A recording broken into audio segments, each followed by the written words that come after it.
Ladies and gentlemen, the 2019 College Football National Champions, the Louisiana State University Tigers.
Ladies and gentlemen, the President of the United States, accompanied by Coach Edward Orgeron.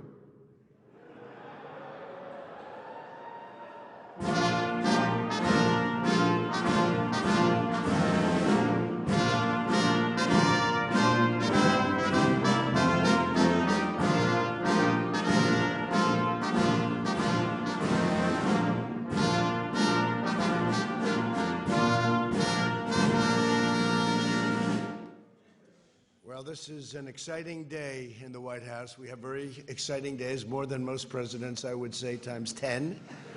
We like to keep it that way. The coach likes to keep it that way, but we really do. We just had I was just telling the coach, he said, I know, I just made some additional money. We just had another all-time high for our stock market just hit. So that'll be 149 times in less than 3 years. That's not bad. Coach, that's good, right? Steve, that's good. We'll take that, Coach, right? But today, it's about the coach and the team and that unbelievable quarterback, unbelievable players. It's really my great privilege to welcome to the White House the College Football National Champions, the Louisiana State University Tigers.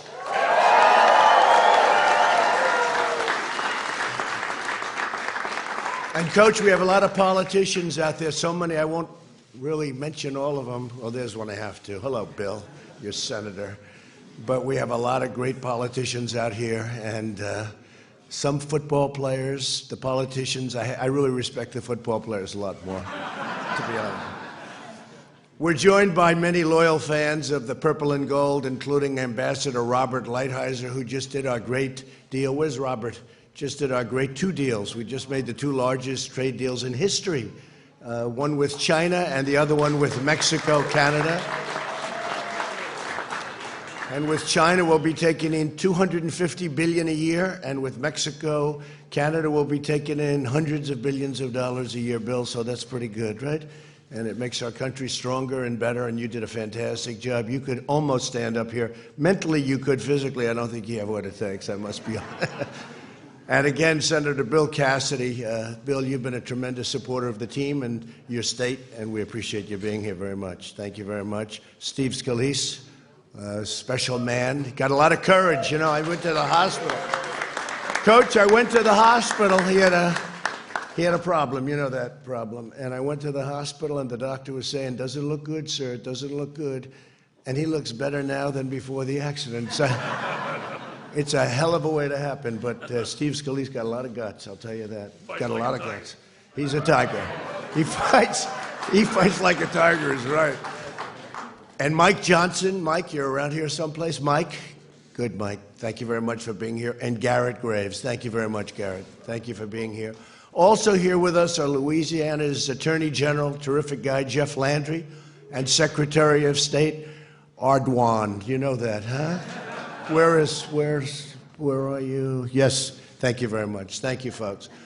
To all of the incredible coaches and players and this team, your head coach, I watched him on television. I said, man, that guy's he's all man. He's a big, strong-looking guy. I didn't know if he had laryngitis or was that his real voice. It's true. I think it was a combination of both. It was tough to start with, and then he had a little laryngitis. But man, whatever the hell it was, Ed Orgeron, and Ed, it worked. It really worked. You did a job that few people will ever be able to do again. The team is said to be one of the greatest teams, maybe the greatest team in the history of college football, right? And that's pretty amazing. As well as interim president of LSU, Thomas Galligan. Where's Thomas? Thomas? Behind me? You've done a good job. Interim. I think we got to make him permanent. Forget about it. That's a hell of a job you've done, Tom. Pretty good job. Your football program has inspired countless fans across the country, and it's not just for what you have done on the football field, which is true. In the face of a heartbreaking tragedy, you rallied together behind offensive coordinator Steve Insminger. Where's Steve? Steve, come on, Steve.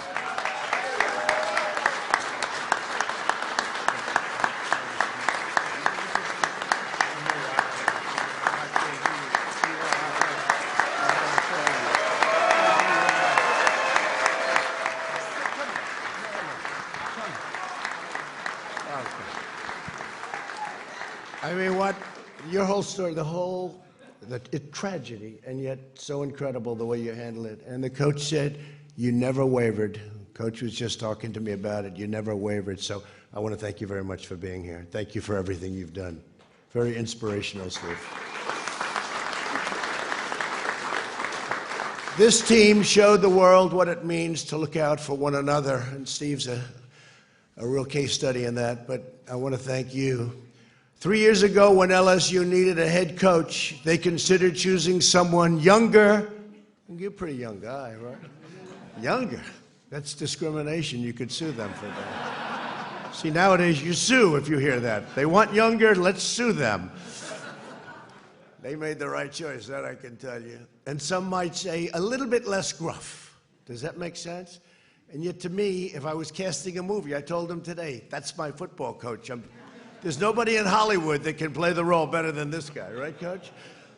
Instead, they put their faith in a hometown boy from Lafourche Parish. Ed Orgeron did not let Louisiana down in any way. And today, Coach O, as they call him, you may well be the most beloved coach anywhere in the land. And we have some great coaches. We have some great coaches. And you played against a great coach who was here last year. He was a great coach. But we have great coaches, but the job you've done is incredible. On the road to the title, this team overcame a brutal schedule. And I had no idea how brutal until I looked at these numbers. You defeated 7 teams in the top 10, 4 in the top 5, and beat the national champions of the past 4 years. So what did you do? You get the schedule and you look at it. What did you do when you first saw the schedule, Coach? You weren't happy. Hopefully we have a great quarterback. Now think of that for a schedule. You know, you get your schedule and you say, wait a minute, every team is like a great team we have to play. You didn't have too many easy weeks, but your explosive offense pushed every opponent from the breaking point and to the breaking point. And for the first time since the legendary coach Paul Dietzel, name we all know, and the Fighting Tigers of 1958, LSU had a perfect undefeated season. So rare. It's really rare. And it's amazing how seldom you see that, Coach, right? It's a hard thing to do. But your opponents did not make it easy for you. In late October, number 9 Auburn, really great football school, great school, headed to Death Valley, as they say, hoping to put a stop to the LSU juggernaut. It was all tied up at the start of the second half when Auburn took the lead for the third time that game. An LSU touchdown in the third quarter put you on top, and from that point until the championship, you never trailed again for a single second in a single game. Although I must tell you, in the championship you did. I was getting a little bit concerned. You were a little behind there. I said, hey, what's going on over here? Must be a pretty unusual feeling, right? He didn't know that feeling. The next game, I was in the stands in Tuscaloosa, where you beat your arch rival Alabama in another great game. And that was for the first time in 8 years. Alabama, also great coach, great team. LSU was unstoppable, and soon you faced Oklahoma in the opening round of the playoffs, and Oklahoma had a great season. You shut the Sooners down from the very first drive. LSU held Oklahoma to their lowest total yards in a single game since 2015. I'm sure they weren't happy.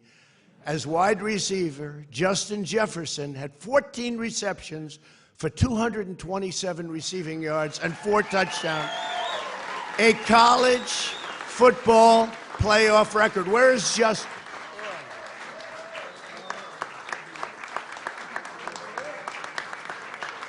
He's going to be so rich. Oh. We're looking at money. And this guy Chase, wherever the hell he is, he was catching. Where the hell is Chase? He was catching balls all over the place. You guys are going to make so much money. And I don't think your quarterback's going to do too badly, Coach. I don't think going to do too badly. You beat Oklahoma 63-28. That doesn't happen to Oklahoma. Then it was on to New Orleans. You needed one final big win against a truly great team. And one last time, LSU learned that its star quarterback, Joe Burrow, was something very special. After breaking a bone in his hand playing at Ohio State, Joe sat on the bench and wasn't happy about it. I heard he was not thrilled. That was not your happiest moment, right? He didn't like it. I heard stories. He was going a little crazy. Then the coach took charge and took a change and brought him to LSU. Joe soon became the best quarterback in all of college football, and not close, because he set an NCAA record with 60 touchdowns. I've never even heard of that. 60. In a single season, averaging a touchdown every quarter, and won the Heisman Trophy by the largest margin in the history of the Heisman Trophy. It's incredible. And as he received the trophy, Joe fought back tears. I don't know. I don't think he's ever cried in his life. I don't believe it. Did you actually fight back tears? A little bit. It's like the coach. If you told me he cried, I don't believe. He maybe when he was a baby, but I doubt it. He dedicated it to the kids in his beloved hometown of Athens, Ohio. Great state. Within weeks, Joe's heartfelt speech raised over $500,000 for the Athens County Food Pantry. Thank you. Thank you, Joe. And Joe, I want to say on behalf of the country that you make our country very, very proud. You're really an inspirational talent and all of that, but you're an inspirational player and you're an inspirational person. You have a heart that's incredible, and the team respects you so much. With Joe quarterbacking and a team of unrivaled talent right alongside and beside him, LSU had to beat the reigning champions, a team that was here last year, and nice guys, and they were very large. You know, we served them a lot of food. They ate so much food we didn't know what the hell to do. They kept eating and eating. A team that had not lost a game in 741 days, the Clemson Tigers. They really are really special, right? They're amazing. Before the game, the First Lady and I were honored to walk out on the field, escorted by the ROTC cadets from both schools. We then joined tens of thousands of proud, patriotic Americans to watch the Battle of the Titans. This was a great game. This was a tremendous game, and Coach, they had tremendous ratings on television. The ratings came in. They were, not surprisingly, but they were tremendous, beyond what normally would be for even a championship game. On your first drive, I think you might have had something to do with that stuff. I don't know. Although these two guys maybe too, but you had a lot to do with it. On your first drive, the celebrated LSU offense was pinned back at your own goal line. I watched it. I've never seen, I don't bet you haven't been pinned back that many times, because every time I saw you, you were on the 3-yard line. Like, what happened? It was just like constantly, but you kept doing just fine. You did just fine, Coach. We were rope-a-dope. You were right. That was a rope-a-dope. That's true. The first time you got the ball sack, and then you made that great play, and they called it back as usual. You made the great pass. He's all over the place. He was going to be tackled 4 times, like on the first play, and you threw the ball, and everybody was excited. And then they said, "There's a flag in the field." Too many flags, Coach, right?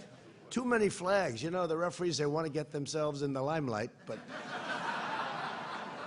that was a play that should have not been called back, but that's all right. You punted after a rare 3 and out, and soon Clemson struck first with a touchdown, and for the first time all season, they were behind. Then Jamar Chase, and that's the man I was watching him, caught a 52-yard bomb from Burrow to tie it up. By the end of the game, Jamar had 9 catches and 2 touchdowns, setting a playoff championship record with 221 receiving yards. That's phenomenal. Come here, Jamar. Come here. Come here, Jamar.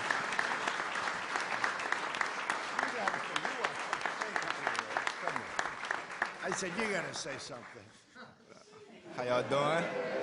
How y'all doing? I'm just happy to be in the White House, to be honest. That was very good. Hey, Coach, if I practiced, could I beat him in a race? What do you think? Could I beat him in a race? May need a little head start. A little head start, right? I think I might need a head start. Midway through the third quarter, it was a tight 3-point game. You increased your lead with a touchdown. Then in the fourth quarter, Terrace Marshall stretched out and caught a beautiful 24-yard pass in the end zone, and LSU went up 42-25, and all hope of a Clemson comeback. And they were used to winning games. They won, I think, 28 in a row or something, Coach. It's a pretty unusual feeling for them, too. It shows how great a team you have. But all hope of a Clemson comeback came to an end when LSU forced a fumble. The ball was picked up by a true freshman quarterback who had spent the game shutting down Clemson's offense, that's for sure, on his side of the field. Derek Stingley Jr. Where's Derek?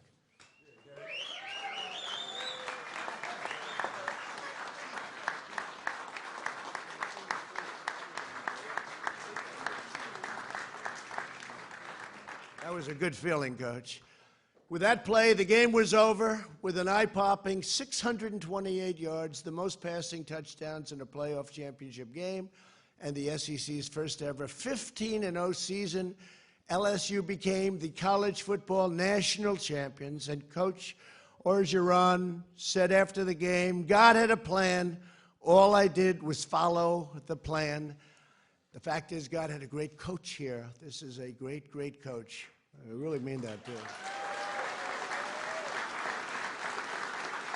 And the truth is, with a great coach, an outstanding quarterback, an entire team filled with heart and skill and hope and courage and passion and strength and unbreakable will to win, that's what they have. They have an unbreakable will and confidence. They went into that game against a team, 28-0. They went into the game. I don't think they had a doubt about what was going to be happening. I don't think. Did you have a doubt? No. Not even a little? Oh, he's going to be so rich.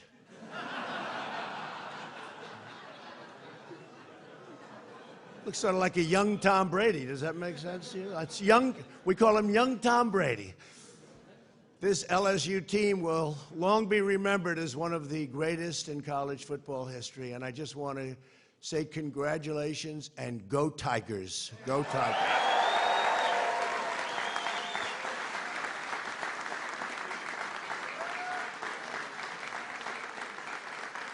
So, Coach, is another coach that I respect a lot. His name is Bill Belichick, right? Do you respect him? Yes. Everybody respects him. He has a lot of respect for you. I talked to him. He has a lot of respect for you, and he thinks you're a great coach. And we know that. The results speak louder than anything I can say. I just want to congratulate you. It's great to get to know you. You have a real friend here. If we can ever help you with rescheduling, like next year, where we give you a little bit easier schedule, what do you think? Bill, we'll work that out. But let's have the coach say a few words. Boy, does he deserve it. It's great to have you in the White House.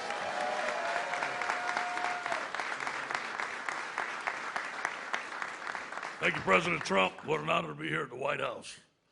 I speak on behalf of our football team and our great assistant coaching staff. I do have the best organization in the world, one team, one heartbeat.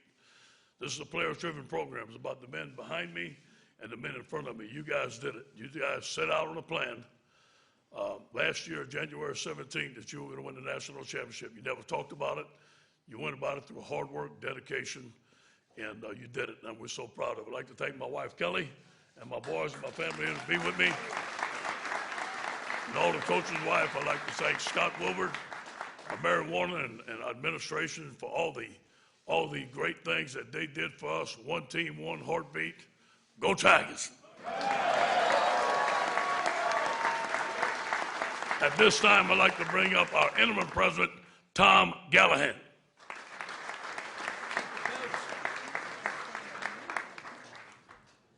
Good morning.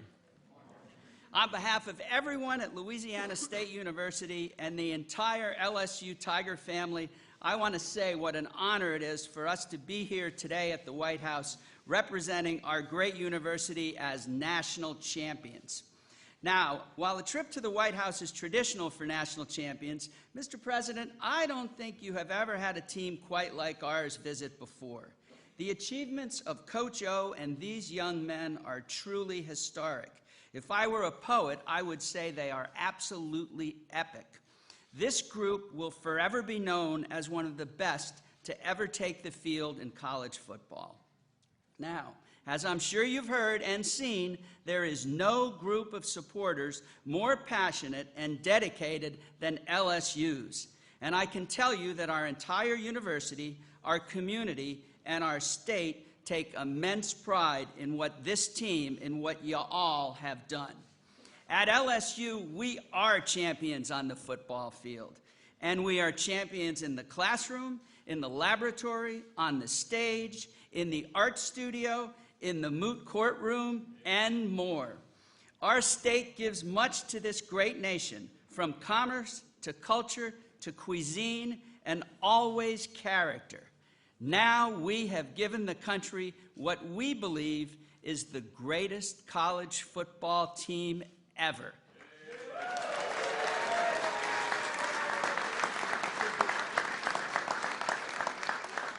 Mr. President, Coach O and this team represent not only the best of LSU, but the best of Louisiana. Thank you, and go Tigers! It's now my privilege to introduce, originally from Athens, Ohio, but now we claim him in Baton Rouge, Louisiana, the most decorated player in college football history, the Heisman Trophy winner, and a man who is already rich because he is a recent LSU graduate, Joe Burrow.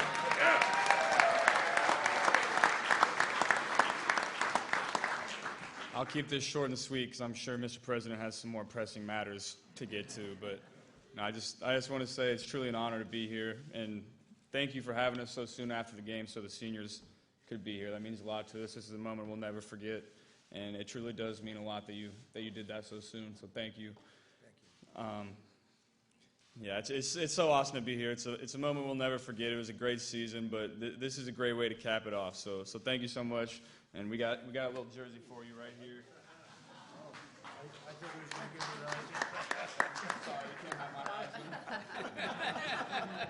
I thought he was going to give me the Heisman Trophy. He's just giving me a jersey.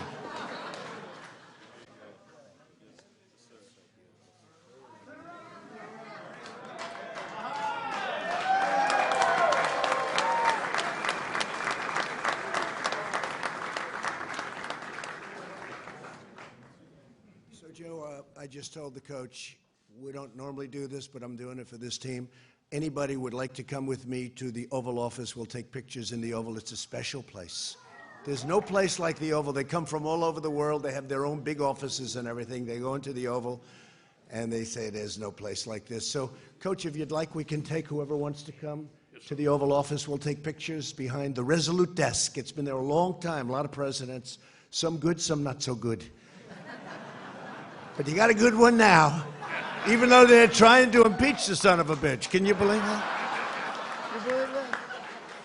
Got the greatest economy we've ever had, Joe. We got the greatest military. We rebuilt it. We took out those terrorists like your football team would have taken out those terrorists, right? But we're doing good. So we're going to go to the Oval Office with some of the players and all of the players, I guess. And again, I want to just congratulate the team. I want to congratulate your great representatives, all of you. You've been fantastic all season long before they went on this big streak. And it's an honor to have everybody at the White House. Thank you very much. Thank you very much. Thank you.